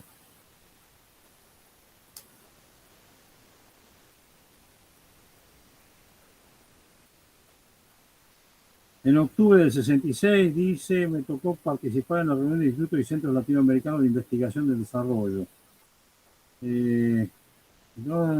Acá no lo encuentro. Bueno, pero sí es cierto. Evidentemente, claro. Si uno analiza todo el planteo de Germani, desde el punto de vista metodológico y formal, ¿no es cierto?, de su posición en sociología, indudablemente no hay con qué negarlo, ¿no es cierto?, lo que fue en su momento. Está bien, ustedes me dirán que era estructuralista, que era ¿cómo se llama?, funcionalista, que era todo ese tipo de cosas, pero evidentemente hacía un trabajo que intentaba transformar, ¿no es cierto?, la sociología en un estudio racional. Pero que de alguna manera eso estaba condicionado por la Alianza para el Progreso también es cierto. Y en todo caso habría que leer toda la bibliografía, por acá la tengo, ¿no es cierto?, que de alguna manera se escribió desde la CEPAL y de otros organismos internacionales tendientes a defender, ¿no es cierto?, esa concepción que era propia, ¿no es cierto?, de la llamada modernización de los 60, ¿no? Pero, en serio, no se lo pierda. El libro lo llegó a publicar Prometeo poco antes de que Prometeo desapareciera, pero por ahí de pronto se puede conseguir. Y yo creo que vale la pena porque tiene todas las características de ser una memoria historiográfica. Halperin escribió también de mis memorias o algo así. Creo que son memorias. Son memorias, sí. ¿No? Sí. Bueno, pero acá no había mucha especificidad con respecto al tema de diríamos así, de su intervención como historiador. Este folletito, esta conferencia, mejor dicho, ahora, él la hizo sin pensar que le iban a publicar o no sé, esto fue publicado después de la muerte. Es un tema aparte. Claro. Profe, ahí con respecto a lo que mencionaba, el tema de los historiadores en la época del menemismo, ¿no es cierto?, donde de alguna forma se empiezan a alejar de la cuestión social o de la cuestión pública, ¿no? Hay un libro que vale la pena recomendar, que es las entrevistas que hicieron Roy Jora y Javier Trimboli, Pensar la Argentina, que usted mismo lo ha citado oportunamente, donde estos historiadores entrevistan a grandes referentes de la historia social. Decís vos. Exactamente, pensar la No, Argentina. no tiene desperdicio. El valor testimonial que tiene este trabajo de Roy Jora y Trímboli es impecable, es extraordinario. Pero vale la pena, ¿no es cierto?, leerlo eso. Después trabajaron en un texto que se llama Discutir Halperín, donde todo el mundo hizo gala de a ver cómo quedamos bien, excepto algunos. Por ejemplo, citaron el caso de González, que hizo una cosa por otro, le pegaron con un caño. Pero de todas maneras, viste, Halperín fue en su momento algo así como una especie de, no sé cómo definirlo, pero yo diría que tiene las características de ser el personaje símbolo, ¿no es cierto? Un referente necesario, ¿no? No hay un estado de la cuestión, un marco teórico de cualquier trabajo que se haya hecho en la Argentina hasta no hace mucho tiempo, que no sea, ¿no es cierto?, sí, que no cite a Halperín, aunque no tenga nada que ver. Y como tampoco algún tipo de prólogo, ¿no es cierto?, que haya escrito Halperín, no tiene nada que ver con el libro que prologa. ¿No? Como el caso del libro de la Cuatrochi Guasón, ustedes leen el prólogo que escribió Halperín, no tiene nada que ver con lo que dice Diana Cuatrochi Guasón cuando habla de los males de la memoria. Pero de todas maneras, viste, Halperín fue tenido en cuenta de esa manera, ¿no? De alguna forma había una hegemonía, ¿no es cierto?, una hegemonía de la historia social, fue varias veces, digamos así, vapuleado desde afuera, porque en definitiva esa hegemonía no solamente estaba dado en el ámbito de la Universidad de Buenos Aires, sino también en casi todos los espacios de hacer historia en la Argentina. Hasta que, ¿no es cierto?, se produce el cimbronazo del 2000, creo que fue en el 2001, donde evidentemente aparece una cátedra paralela, ¿no es cierto?, a la cátedra de Historia Social General, y a partir de ahí comienzan lo que el mismo Halperín en su momento definió como los malos tiempos de la historia. No sé qué entiende él por los malos tiempos de la historia, pero Halperín es así. Uno suponer de que es un profeta que nos está diciendo que cuál es el verdadero sentido del pasado. En todo caso, cuál es la verdadera línea a la cual hay que arribar, eso es otro problema. Eso tiene que ver un poco con ese mecanismo de generar una legitimación dentro del campo historiográfico, ¿no? Acá totalmente. También después de que murió Tulio, Ternavasio y Eugenián compilaron que se llama Halperín Dongui y sus mundos. No alcancé a leerlo todavía. Dale. Y justo Roy Jora, en su definición de Halperín, dice que su manera de vincularse con el pasado era peculiar y entre esas peculiaridades le reconoce una excepcional capacidad para tomar distancia y una prudente distancia de las modas historiográficas. Perdón, eso borralo, eso borralo. No, de un estilo muy particular, evidentemente, no cabe duda. Evidentemente hubiera sido tan aburrido escucharlo como lo he escuchado más de una vez, ¿no es cierto? Está como escucharlo a Levene, a quien también escuché más de una vez. En definitiva, Levene era terrible, escucharlo hablar de historia. Para mí, tenemos algunas preguntas, Juan, Juli, si les parece, las hacemos. Si puedo, las contesto. Carlos preguntaba hace un rato, cuando veníamos hablando de la formación docente, ¿no? Sí. Porque hasta el día de hoy sigue en gran parte vigente en ámbitos académicos y educativos una mirada negativa del nacionalismo popular, en muchos casos vinculadas con estereotipos europeos, fascismos, totalitarismos, etcétera. ¿Y qué pasó en la Argentina con el nacionalismo después de Malvinas? Que es un poco lo que mencionabas al principio de la charla. A ver, ¿por qué continúan eso? Y evidentemente, no sé, yo creo que en principio es porque los docentes todavía lo siguen tolerando, entendámonos. Discúlpenme los colegas, los compañeros docentes, pero aun cuando trabajen muchas veces con el currículum, diríamos, oculto, bueno, ustedes estuvieron trabajando con el tema de los diseños curriculares, ¿se acuerdan cuando hicimos el trabajo de WIDI en su momento? Que de alguna manera podíamos ver hasta dónde realmente podía darse la idea de sustituir esa, digamos así, dicotomía que vos planteabas en su momento. En definitiva, yo creo, ¿no es cierto?, de que se le da mucha más importancia a los aspectos técnico-pedagógicos en la formación docente que a los contenidos específicamente formativos de la conciencia nacional. Eso es un tema, no lo planteo ahora, sino que yo lo he planteado durante el tiempo que he trabajado en los institutos de provincia, que sí, prácticamente decía eso. Muchachos, aquí estamos, primero. Segundo, porque estamos dando por sentado de que la historia se enseña para ser repetida, aunque todo el mundo se rasgue las vestiduras diciendo de que tenemos una escuela que es activa, que hace nada. No.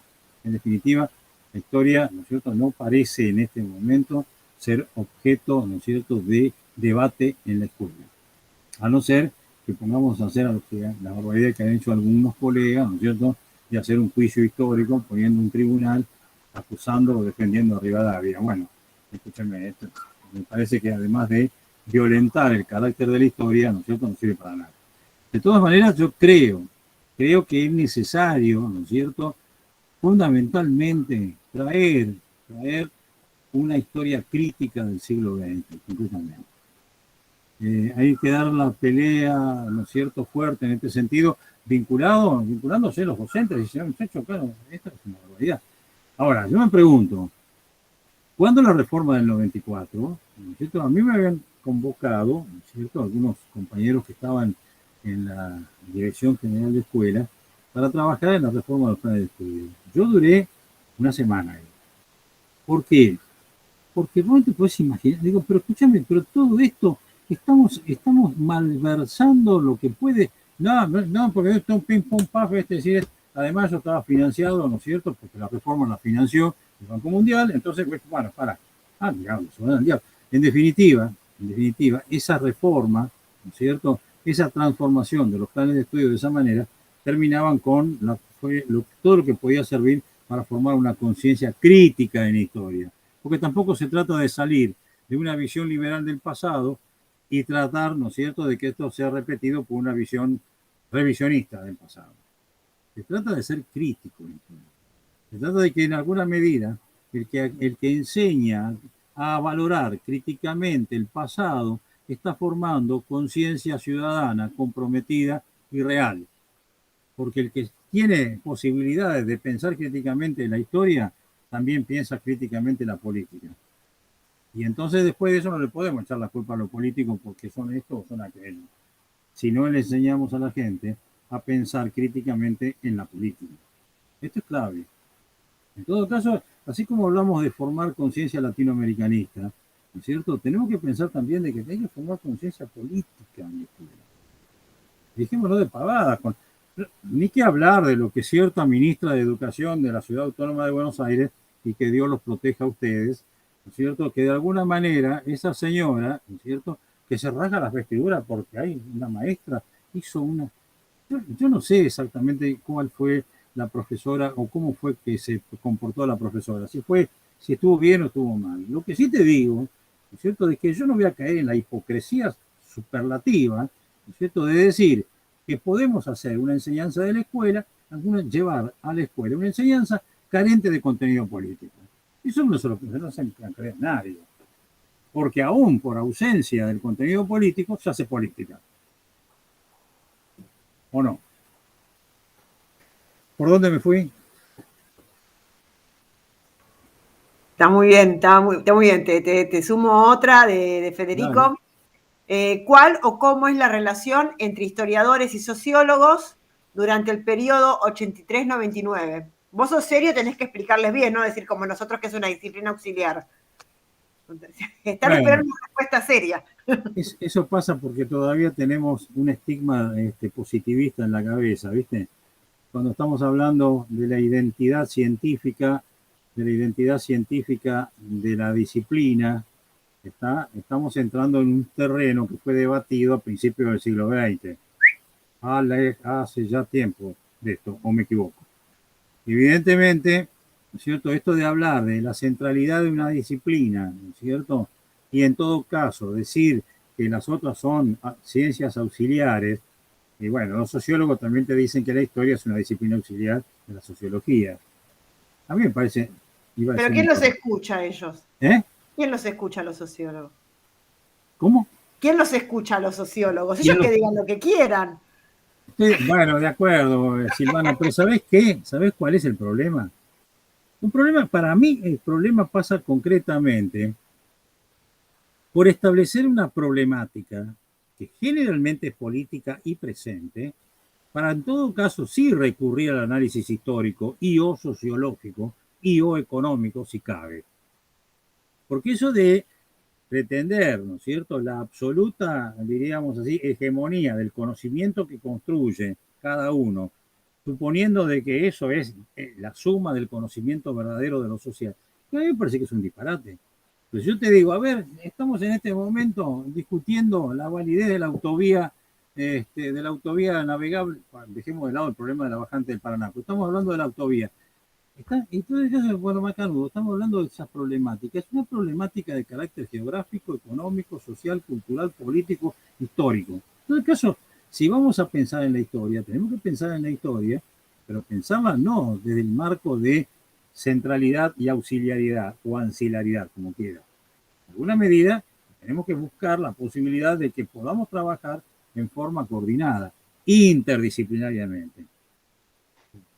En alguna medida, los arqueólogos, que en este momento, ¿no es cierto?, han hecho experiencias en ese sentido, están trabajando, ¿no es cierto?, en un mecanismo de recuperación del patrimonio. Fíjate que la recuperación del patrimonio admite hacer abordajes de carácter interdisciplinar, donde la disciplina no pierde su identidad, pero sí actúa en un proceso que le es común a otros campos disciplinarios. Si lo pensás de esa manera, ¿no es cierto?, la historia tiene otro sentido. En todo caso, no para decirnos, pero no, porque nosotros no somos la ciencia auxiliar de nadie. Bueno. Profe, ahí en relación a la pregunta que había hecho Federico, si no me equivoco, ¿no? Entre la relación entre historia y sociología, no sé si estoy bien encaminado, pero hay una particularidad que se dio, me parece que a partir de la década de los 90, quizás en estos últimos tiempos volvió a tomar terreno el rol del historiador, sobre todo en lo que respecta a la historia reciente, ¿no? Porque durante mucho tiempo los que se hacían cargo de la historia argentina contemporánea, reciente, o sea, dictadura, postdictadura, siempre iba a manos de los sociólogos o los politólogos, ¿no? Como si los historiadores no se quisieran hacer cargo de la problemática reciente. Sí, Juli, estoy de acuerdo. ¿Sabes qué? Hay además otra cuestión. Además de lo que decís, es otra cuestión que tiene que ver con él. A ver, acá me van a cascotear de lo lindo los sociólogos, pero no importa. A esta altura ya que vengan las piedras que tienen que venir. En realidad, decime una cosa, ¿cómo trabajan los sociólogos? Los sociólogos buscan regularidades capaces, ¿no es cierto?, de componer un mecanismo de relaciones sociales en el marco de un sistema de relaciones, por lo tanto estructuras, que le den un carácter de generalidad, a su vez, que a su vez permita desde esa generalidad explicar particularidades, hasta donde las particularidades dan. ¿Te das cuenta? En todo caso, esto es la vieja tendencia de llegar a encontrar un patrón de conocimiento que abarque la totalidad de las cosas. A los sociólogos no les importa que algunas cosas queden en el camino. ¿Te das cuenta? Lo mismo pasa con los economistas, ¿eh? Ojo, cuando hacen historia económica, por ahí de pronto, y sí, pero esto no lo viste, no, pero esto es secundario, no tiene importancia. Entonces, ellos tienen una marcada tendencia a construir la generalidad explicativa de lo particular. El historiador tiene una marcada tendencia a entender lo particular. Porque nos guste o no nos guste, nosotros, está bien, podemos decir, caer, ¿no es cierto?, en algunas explicaciones, digamos así, de pronto, donde toda esta problemática general, podemos entender eso, que puede ocurrir eso, ¿no es cierto? Pero el radicalismo de la década del 10 al 20, no sé, se puede parecer, sí, alguno podrá sacar alguna conclusión por ese lado, pero se parece a sí mismo. Eso es lo que tiene la historia. Eso es una visión que no la pudieron salvar nadie hasta el día de hoy. ¿Te das cuenta? Entonces, si Di Meglio, por ejemplo, va a trabajar sobre Dorrego, buena hora que lo haga, y lo ha hecho muy bien, intentamos no, lo ha hecho muy bien, pero ese estudio que él hace sobre Dorrego, en definitiva, ¿no es cierto?, da como resultado esquemas conceptuales aplicables a entender otros personajes del pasado. O lo que está haciendo es rescatar un sector. Está bien que rescate un sector social. La metodología que emplea es correcta, pero de todas maneras está estudiando una particularidad. Hay un Dorrego en la historia. ¿Te das cuenta? Aun cuando otros, ¿no es cierto?, han sufrido las mismas penalidades que pudo haber sufrido Dorrego en su momento. Porque fusilados en la Argentina hubo unos cuantos. ¿Te das cuenta? Entonces, yo creo que por ese lado la diferencia está en eso. O sea, a nosotros nos interesa el hecho en particular. No, el hecho, la historia fáctica. No me interesa. Vamos a estudiar, llamarle proceso, todo lo que vos quieras, pero en algo que solo se parece a sí mismo.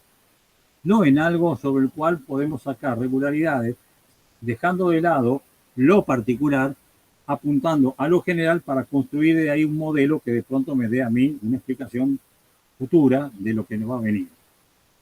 La realidad es esa, me parece a mí.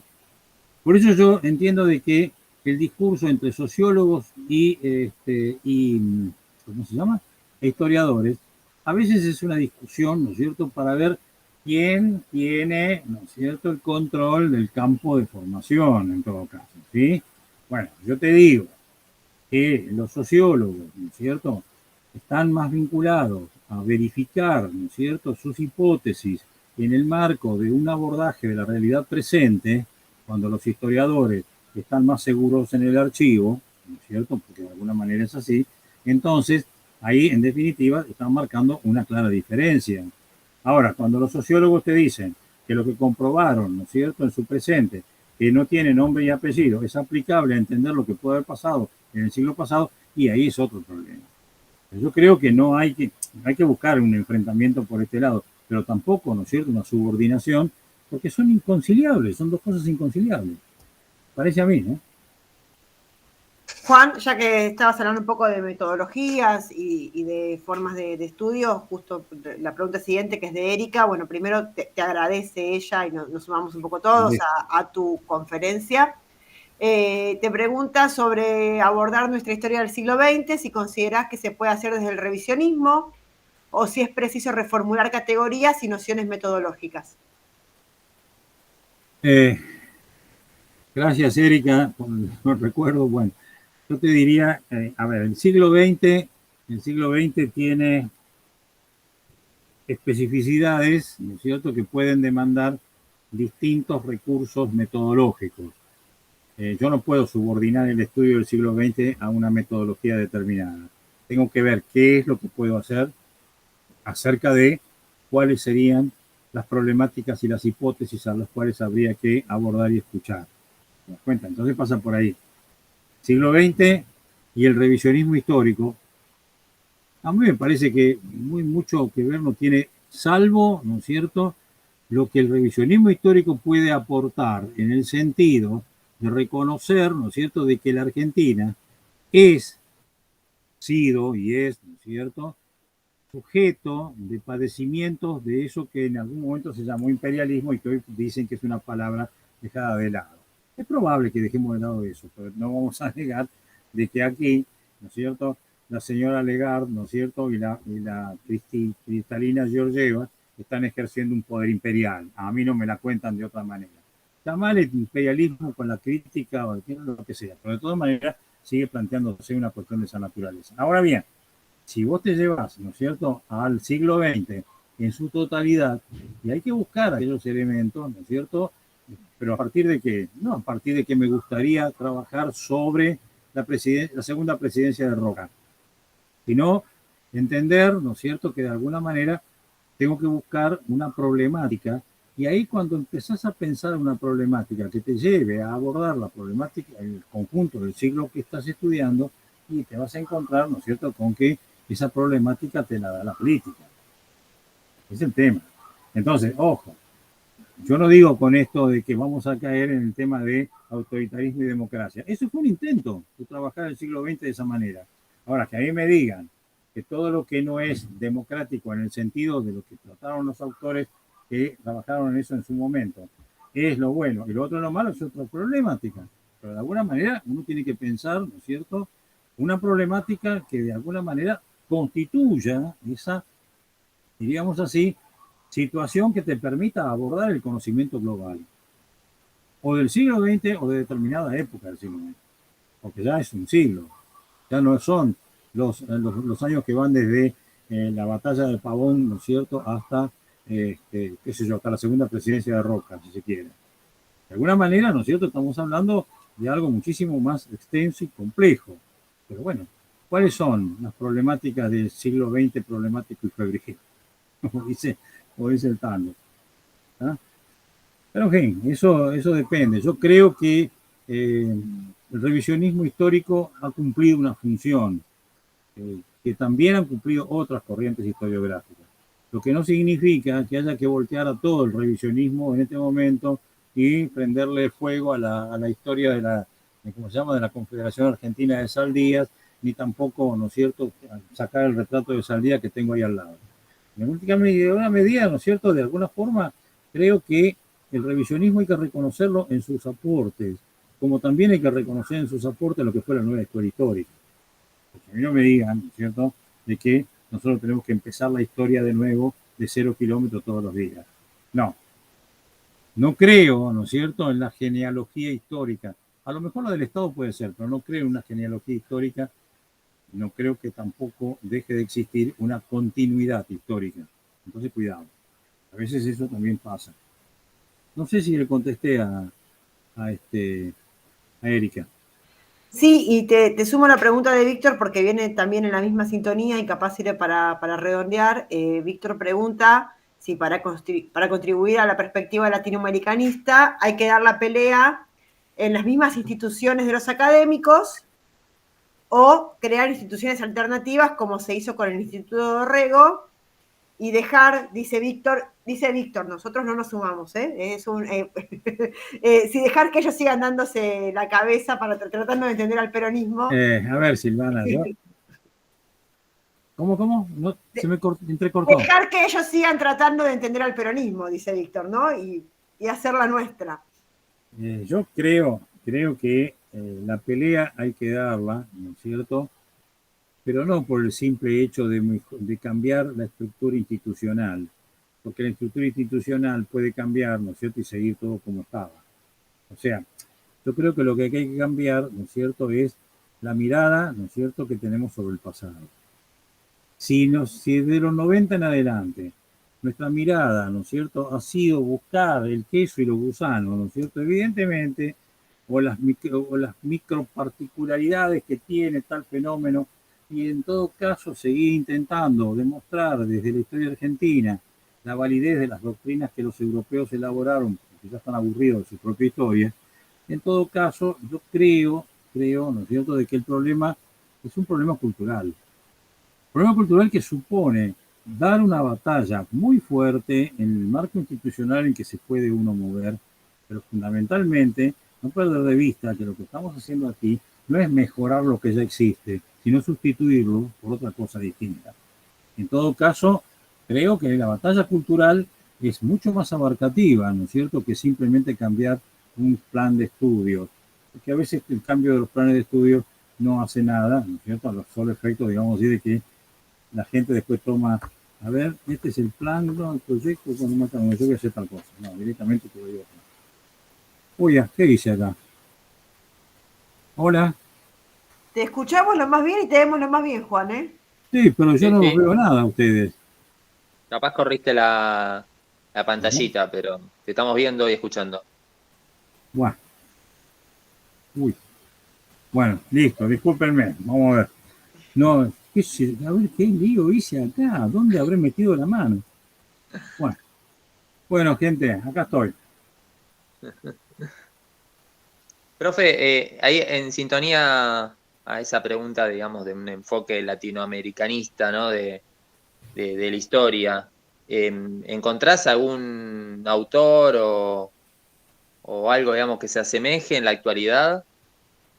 Yo creo que el concepto latinoamericanista, que también tenía raíces en algunas posturas del revisionismo histórico, creo que hoy en día, ¿no es cierto?, Norberto Galazo heredero de aquella concepción, ¿no es cierto?, que siempre pensó la Argentina, la América como un país, ¿no es cierto? Yo creo que ahí hay un historiador, ¿no es cierto?, que la tiene clara con respecto a eso, e incluso con respecto al siglo XX también. Creo que hay gente que sí está pensando en esto. A ver, espérate un cachito. ¿No es cierto? Habrá que buscar, ¿no es cierto?, una serie de... Perdón, discúlpenme. Estaba viendo otro texto que tengo por allí. Hay gente que puede estar trabajando en este sentido. Hay una autora, ¿no es cierto?, que ha trabajado sobre... A ver, espérenme un segundito. No la tengo acá. Ufa. Bueno, a ver, espérenme un segundito. Yo te la recomiendo porque...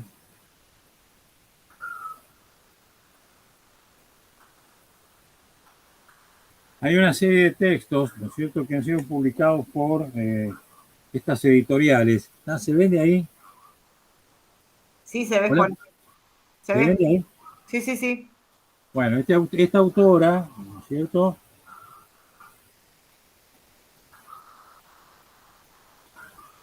Margarita Se ve Llambías. perfecto, Margarita Llambías, sí.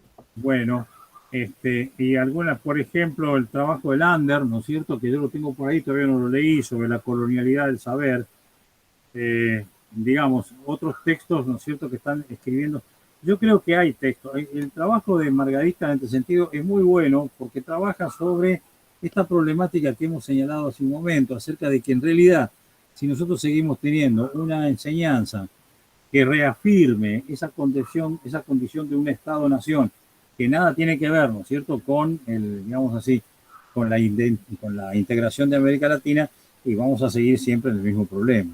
Yo creo que, me parece a mí, ¿no?, que en definitiva se pueden buscar esto. Ahora, en el caso de Norberto, no, Norberto ha trabajado muchísimo esto, y bien es cierto que su especialidad es Argentina contemporánea, pero yo creo que, digamos así, es un historiador que sigue manteniendo esto. En definitiva, bueno, hay que seguir peleándola. Sí, no los veo, che, qué lástima, ¿dónde dice? Hola. Te escuchamos, Juan. No se pierde nada. Gracias que nos peinamos, profe, que no se pierde nada. Seguimos feos. No. Acá dice modo de avión, ¿qué es esto? ¿Quién me dio metí acá? Pero Algún estudiante está viajando. No sé, bueno, va. Acá estamos. ¿Hola? Sí, Juan, hay alguna... se me ocurre un poco pensar que es muy difícil construir un conocimiento latinoamericano sin tener en consideración e incorporar las formas de saber y de aprender precolombinas o de pueblos originarios, ¿no? En esa perspectiva latinoamericana. Pienso en las doctrinas del buen vivir, de los pueblos aymaras, ¿no? Cómo incorporar no solo la educación intercultural bilingüe, sino esa forma de aprender por fuera de nuestra cultura académica occidental. Pero ¿sabes cuál? ¿Sabes qué, Silvana? El tema es que hay que pensar en la pluriculturalidad de América Latina. Eso no cabe la menor duda, pero con aquellos elementos que tenemos en común. Yo no puedo venir a exaltar la figura de Roca, ¿me das cuenta? Pero si no hubiera ocurrido, ¿no es cierto?, Roca en la historia, y yo no sé si la Patagonia no sería chilena, qué sé yo, ¿viste? No sé, es un disparate que digo, porque me vienen los mapuches me van a cascotear de lo lindo. Y es probable, ¿no es cierto?, de que de alguna manera haya que rescatar esas tradiciones indigenistas. Lo que pasa es que cuando uno piensa que tiene que rescatar tradiciones, diríamos así, originarias, y yo no sé, vos sos Kesselman, ¿no? Yo soy Cantoni, ¿no? Bueno, imagínate. Bueno, pero a mí me pasa, por ejemplo, en lo particular, que mis alumnos, muchos son mamaní y muchos vienen de... Sí, estoy de acuerdo, pero te imaginas que yo te diría, en la Argentina, traer una especie de etnicidad para, de alguna manera, conformar un elemento cultural identitario, ¿no es cierto? Es más difícil, ¿no es cierto? Que, no sé, qué sé yo, subir una montaña caminando para atrás, no sé, yo no lo entiendo. Pero fíjate vos que eso es imposible. Es imposible y me parece como un desafío importante. ¿Cómo? Como un desafío muy importante, porque si no siempre ponemos toda la carga europeísta y de la otredad sobre lo precolombino. Macanudo. Ahora, vos pedirle a los brasileños que definan cuál es su etnicidad. ¿Cuáles son los pueblos originarios del Brasil? Sí que los hay, ya nadie lo niega eso, pero digamos así, la presencia del negro, que viene a ser la supervivencia de aquello que fue la esclavitud en su momento, es tremenda. Entonces, macanudo, los inmigrantes en la Argentina, vos tenés abuelos, ¿no es cierto?, que sabés cuáles son sus orígenes, vienen de Rusia, ¿sí? Macanudo, yo tengo abuelos, ¿no es cierto?, como este que estaba señalando acá hace un momento, que vino de la Italia, ¿no es cierto?, septembrina, o sea, de la Italia que había logrado su unidad recientemente. No tenía más de 5 años, ¿no es cierto?, de la unidad italiana cuando viene mi abuelo acá a la Argentina. Entonces yo empecé a aprender cuáles serían los componentes étnicos, ¿no es cierto? ¿Cuál sería la etnicidad que diera lugar a esa composición? Es múltiple. Nosotros no la tenemos. Y evidentemente, ¿no es cierto?, si vamos a otros casos en América Latina, y pues de pronto nos vamos a encontrar con situaciones similares. Y evidentemente, eso es una variedad, tiene que ver con esto, macanudo. A mí me gustan, qué sé yo, ciertas cosas que he heredado de mi tradición italiana, pero bueno, no por eso me considero italiano. En realidad, me considero más argentino que nunca. Pero bueno, no sé, yo vuelvo a repetir, creo que es importante reivindicar y también, de alguna manera, sin caer en negacionismos tontos, pero tampoco, ¿no es cierto?, en decir de que todo, ¿no es cierto?, los 4 siglos de la dominación española fueron 4 siglos de genocidio, porque no quedarían ni las llamas en el mundo latinoamericano. Entonces, ojo, hay que relativizarlo un poco cuando pasa por ese lado. ¿No? Es un punto de vista, no sé. Sí, sí. Ahí está buena parte de lo que decís, Juan, porque de alguna manera creo que también nos podemos retrotraer a lo que estábamos hablando al principio de los 80, ¿no? Esta cuestión de estigmatizar al nacionalismo como una manifestación autoritaria, ¿no es cierto? Como una expresión autoritaria. Y creo que hoy en día, incluso en los principales portales y en las notas de opinión, siempre se asemeja, ya de la mano del populismo, como bien vos lo mencionabas, cualquier reacción, digamos, de defensa hacia lo nacional tiene una connotación negativa, como un sesgo autoritario que de alguna forma es mejor no hacerse cargo del mismo, ¿no? Y cuando en realidad creo que para encarar cualquier tipo de proyecto cultural, ya sea latinoamericano, multiculturalista, todo, tiene que tener una base bien sólido hacia un proyecto nacional, como para poder construir, me parece. Yo creo que sí, ¿no? La vuelta que darle, ¿viste? Sí, en definitiva, acá se habla, se piensa en la posibilidad de un, digamos así, de un nacionalismo latinoamericano. Ese es el tema. Ojo, que hay una tradición de intelectuales que han trabajado mucho sobre eso, ¿no? Desde Martín adelante, la tradición bolivariana. La guerra de la independencia es una guerra continental, no es una guerra local como le hubiera gustado a Mitre, ¿no es cierto? Donde, no, es una guerra continental, no cabe la menor duda. El fracaso de la anfitrionía bolivariana y bueno, de ahí en adelante todo lo que va siguiendo sistemáticamente de una o de otra manera, son heridas que de alguna manera, o son problemas que de alguna manera cargamos desde una historia que evidentemente hay que revisarla en esa perspectiva. Yo creo que el mundo indígena, ¿no es cierto?, no es exactamente el punto, digamos así, globalizador, si me permiten la palabrita, con relación al tema de América continental, de América Latina continental. El mundo indígena es importante, pero además, viste, por las connotaciones sociales que tiene el momento actual. Los pueblos indígenas son los pueblos que están sometidos, explotados, despojados, etcétera, etcétera. Entonces, eso es un problema social y económico. Culturalmente hablando, les corresponde, ¿no es cierto?, ser respetados en su identidad. Pero cuidado, si tenemos que construir una entidad, ¿no es cierto?, que nos identifique en la totalidad del conjunto, y bueno, eso es muy difícil, ¿no es cierto?, pensar que vamos a dejar de hablar desde México a Buenos Aires, desde Buenos Aires a Santiago de Chile, dejaremos de hablar castellano, no creo. Que por ahí de pronto tengamos que aprender a hablar en portugués, y es probable que estaremos hablando otros dialectos y otros idiomas, ¿no? Esto es otra cosa. Y bueno, pero de alguna medida hay ciertos componentes culturales que tienen una vigencia global, ¿no es cierto?, con respecto a América Latina. Y yo creo que eso es lo que habría que sentarse a buscar. Yo ya estoy jovato para pensar otras cosas. ¿Qué le va a hacer? Te traigo algunos halagos del chat. Acá Ignacio dice que te notas un excelente profesional y te mete una pregunta difícil. Acá hay presión en la pregunta, ¿eh? Que definas como mejor te salga. Te trae a un tema que te interesa, me parece. ¿Cómo? Que te trae a un tema que te interesa. Definir, la mejor forma de definir el peronismo en la Argentina. Bueno. Creo que te vio cara de peronista. ¿Sabes qué? Yo creo que todavía nadie ha terminado de destruir un concepto, ¿no es cierto? Que a veces digamos, se emplea con respecto a esto. Nosotros entendemos que existe algo que llamamos pueblo, ¿tá? Entonces, claro, pero esto no existe, no me interesa. Yo creo que el peronismo, ¿no es cierto?, es esencia de lo popular. Y de lo popular, y es expresión ideológica, ¿no es cierto?, de las mayorías que componen el pueblo.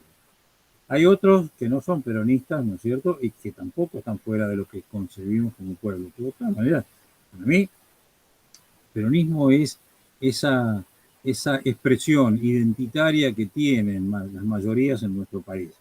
Voten a favor del gobierno actual o en contra, sean cristinistas o sean kirchneristas o lo que fueren. Hay una concepción que tiene continuidad en ese sentido. ¿Qué puede pasar en el futuro? Y Dios dirá. Yo no sé, no puedo predecir eso, ni aún, ¿no es cierto?, abrogándome digamos así, la facultad de poder predecir. No, yo no creo en nada de eso. De todas maneras, te digo, para mí, ¿no es cierto?, el peronismo es una expresión de identidad de las mayorías del pueblo argentino. A lo mejor es una definición medio exotérica, pero bueno, no sé, yo lo entiendo de esa manera. Para mí, ¿no es cierto?, cuando uno dice con Cristina, la patria es el otro, cuando uno dice, bueno, aquí nos encontramos, cuando se producen esos encuentros, no hay que no olvidar lo que fue el festejo. Fíjate vos, cuando el bicentenario de la Revolución de Mayo, en la plaza, en la avenida 9 de Julio, había casi 1 millón de personas. Algunos dicen que menos, otros dicen que más, no sé. Y Cristina andaba con los presidentes caminando entre la gente. Y yo me pregunto seriamente, la vivencia que tuvieron y que tuvimos, todos los que de una u otra manera estuvimos vinculados a esa celebración, ¿se condice con lo que los historiadores establecían con la no existencia de la nación y con la negación de la categoría pueblo para entender el actor principal de la historia? No, ahí estamos. Y eso es real y es verdadero. Existió, existe. ¿Que va a existir en el futuro? Y no sé, pero por el momento existe. A lo mejor tenga otro tipo de continuidad. Pero bueno, no sé, habrá que ver. ¿Hola? Nos dejaste pensando. Juli. No, bueno, me parece que mejor cierre que esto, imposible. Va como el titular de la nota, vendría a ser, ¿no? Como la verdad que sintetiza mucho lo que significa la historia y nuestro rol, digamos, ¿no? Dentro de la sociedad, de la comunidad. Julián, yo creo que hay que sembrar, pero también hay que agruparse, hay que juntarse. Hay que crear, ¿no es cierto?, agrupaciones y grupos de trabajo, ¿no es cierto?, que de alguna manera pueden encontrar esto. Lo que ocurre es que va a ser difícil, porque estos grupos que pueden existir, nosotros tenemos el CEPNAL y diríamos así, nos gusta contar con él, de alguna manera son agrupaciones que no tienen fundamento, no tienen financiación. No tenemos la foundation, ¿no es cierto?, que hablaba Halperin acá, claro, como para poder sostener económicamente esto. Hay que hacerlo a pulmón. Pero hay que hacerlo a pulmón, y en el peronismo gran cantidad de cosas se hizo a pulmón. Algunos dijeron, no, lo atamos con alambre. No, lo atamos con alambre. Con la tiza y el carbón traeremos a Perón. Así se escribía en las paredes en aquel entonces. Entonces, la gente no es que de pronto, ¿no es cierto?, mientras nosotros hagamos de todo esto, un proceso de reflexión, de investigación, de trabajo, de compromiso, por fuera de cualquier tipo de agrupación. Está bien, vamos a hablar entre nosotros, pero en definitiva tenemos que salir, ¿no es cierto?, para reencontrarnos con el modo de pensar en común. Eso es importante. Eso es importante. Eso es lo que nos llevaría, supongamos, a superar 30.000 desaparecidos en la época del proceso. No solamente la memoria, por cierto, que se la merecen los desaparecidos del proceso. Pero cuidado, nosotros no podemos volver a la individualidad. Nosotros tenemos que identificarnos con el otro, hacer lo que estamos haciendo acá. Pero ojo, hacerlo, y ya que tenemos la posibilidad de hacerlo en la educación, hacerlo en la escuela, hacerlo con todos los alumnos. Y que venga la señora no sé cuánto, ¿no es cierto?, a decirte de que no se puede hacer política en la escuela. Ella cree, ¿no es cierto?, de que dijo una gran verdad, ¿no es cierto?, y es un infeliz. Pero bueno, corre por cuenta de ella, solamente. Va fangulo, tenemos que decir. Bueno, esa italianidad no corresponde acá, en fin, qué sé yo. Hablando un poco de las raíces. Tal cual, tal cual. Bueno, profe, la verdad que ha sido un gusto, como siempre, ¿no? De gozar de tus palabras, de tu sabiduría. Así que yo desde ya muy agradecido y de parte de todo el equipo y de ahí de todos los participantes, oyentes, videntes de esta charla, te volvemos a agradecer. Y bueno, que sea hasta la próxima y sepa el pueblo votar este domingo, profe. Esperemos. Estoy con ustedes. Cualquier cosa, me chiflan de vuelta. ¿Está? Muchísimas gracias, profe. No, a ustedes. ¿Listo? Buena semana para todos. Hasta luego.